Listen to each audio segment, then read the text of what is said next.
अस्सलाम वालेकुम। अगर आपको मोर पालने का शौक़ हो तो आपने सबसे पहले तो मोर का जो पिंजरा बनाना है ना, वो उसकी तकरीबन ऊंचाई जो है ना, वो तकरीबन 7 से 8 फुट होनी चाहिए। उसकी चौड़ाई जो है वो 5 से 6 फुट होनी चाहिए। उसका ये होता है कि जब मोर अपने पंख फैलाता है तो उसकी जो हाइट होती है ना, वो अच्छी खासी हो जाती है। तो अगर मोर के पंख अगर टकराएंगे तो वो मसलन ख़राब होने का ख़दशा होता है। तो उसकी अकॉर्डिंगली उसकी लेंथ क्योंकि 5 से 6 फुट होती है, तो इसी तरह वो उसकी अगर हाइट जो है ना, वो जो आपके जो केज बनाएँगे, उसकी 7 से 8 फुट कम से कम होनी चाहिए। उससे मसलन उसके जो पंख हैं वो बड़े महफूज़ रहते हैं। दूसरा ये होता है कि जो आप बनाएँगे केज, उसमें अगर आप उसमें आर्टिफ़िशियल दरख्त लगा दें तो वो भी बेहतर होता है। अगर कुदरती लग जाए तो वो उसकी तो क्या ही बात है, क्योंकि ये दरख्तों में बैठना पसंद करते हैं। और अगर आप दरख्त नहीं लगा सकते तो मैंने भी अभी प्लान किया हुआ है, मैंने नहीं लगाया हुआ था तो मैं अभी प्लान कर रहा हूँ। तो मुझे एक दोस्त ने बताया था और मुझे उसका आइडिया बड़ा पसंद आया, उसने मुझे अपना फार्म हाउस भी दिखाया था। तो उसमें ये होता है कि आप बड़ा सा बाँस लें या कोई बड़ी मोटी लकड़ी लेके वो एक साइड से दीवार की एक साइड से लगाएं और दूसरी साइड पे भी उसी तरह, ताकि ये रात को भी उसके ऊपर बैठना पसंद करते हैं और अक्सर दिन को भी उसके ऊपर बैठना पसंद करते हैं। अगर आपने मोर पाले हुए हों खुली जगह पे तो आप देखेंगे कि ये दरख्तों के ऊपर बैठते हैं, सेम बिल्कुल मुर्गियों की तरह भी ये ऊपर भी रहते हैं, छतों के ऊपर भी उड़ के जाते हैं, क्योंकि ये उड़ लेता है, ये परिंदा है। तो रात को सोते वक्त भी ये दरख्त के ऊपर भी सो जाता है, अगर लकड़ी लगी होगी तो उसके ऊपर भी सो जाता है। अगर धूप निकली हुई होगी सर्दियों में तो ये धूप अगर उस दरख्त पे या उस जो आपने बांस लगाया होगा उस पे लगी होगी, धूप आ रही होगी, तो उसमें भी ये बैठकर अपनी मसलन जो ना वो धूप उसको लगवा लेता है। दूसरा ये है कि गर्मियों में ये इसका जो केज हो वो हवादार होना चाहिए, सर्दियों में उसको कवर होना चाहिए। सर्दियों में आप पॉलीथीन से भी कवर कर सकते हैं आर्जी तौर पर, अगर आप एक ही केज बनाएंगे तो, या उसी के अंदर ही आप सेटअप बना के छोटा सा मसलन एक बड़ा सा लगा लें। 4-5 फुट जो है ना वो तकरीबन ऊंचा होना चाहिए, 4 फुट ही लंबा होना चाहिए, वो आप खुड्डा बना सकते हैं। तो खुड्डे के अंदर तो खैर ये पंख नहीं फैलाएगा, लेकिन जब बाहर निकलेगा तो उस वक्त पंख फैलाता है। तो बाकी इसके पंख सर्दियों में होते भी नहीं है।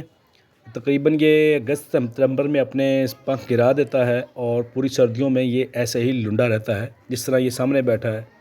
तो इसके पंख नहीं है अभी। ये देखें, इसकी फ़ीमेल भी बैठी है। फ़ीमेल के तो पंख होते नहीं है, जो मेल होता है वो पंख उसके होते हैं और वो साइज़ में 2 गुना होता है। मेल जो होता है वो ज़्यादा कलरफुल होता है। ये फ़ीमेल देखें, इसके मसलन ये फरबा फरबा मोटी मोटी लगती है, लेकिन मेल जो होता है वो इतना मोटा मोटा नहीं लगता, वो आपको स्मार्ट स्मार्ट लगेगा।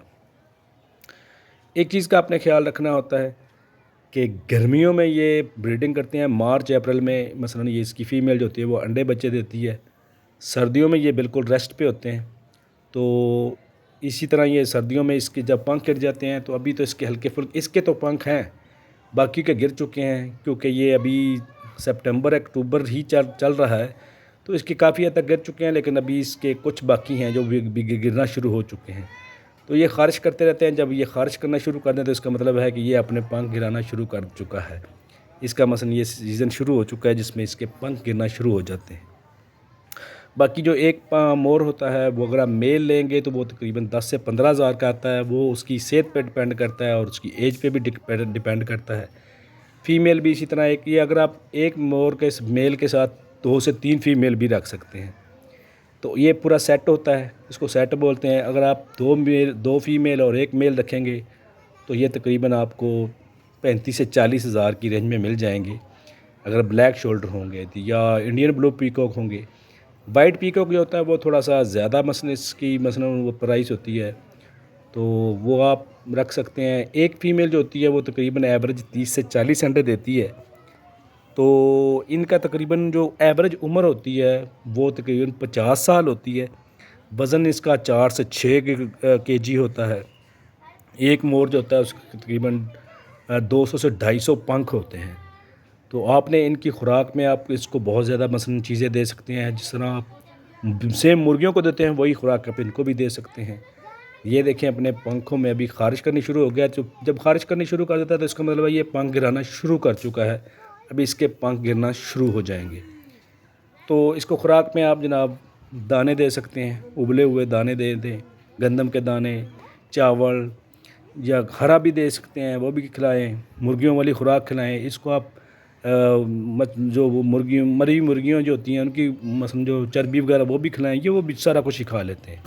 खुराक में ये बड़े खुले डुले होते हैं। Thank you very much.